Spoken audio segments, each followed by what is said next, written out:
Да ти кажа едно успокояващо нещо. Аз следвам страшно много гримьори и коментарите са винаги такива.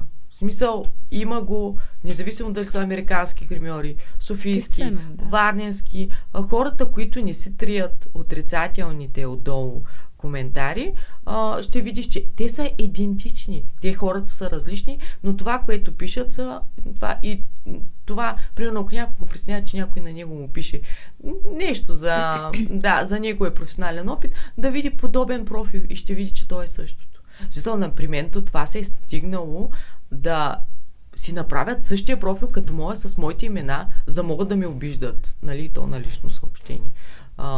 Така че те намират начин.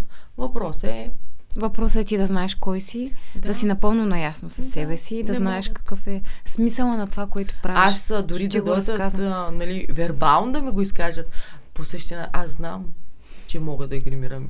Така